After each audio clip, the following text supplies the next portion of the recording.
আমি ওটার থেকে কিনেছি রেডমি নোট 13 প্রো আজকে। তো সেই সাথে এটার ভিতরে অনেক ধরনের সবজি দেখতে পাচ্ছি। এখন এটা আমার বাসা থেকে অনেক দূরে, তো সবজি নিয়ে যাবো কিনা চিন্তা করছি।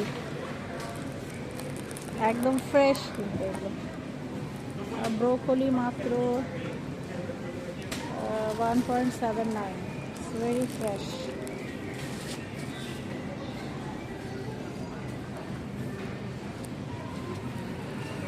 এই যে শিম, শিম হচ্ছে 3.9 না। বেগুন নেবো কিনা চিন্তা করতেছি।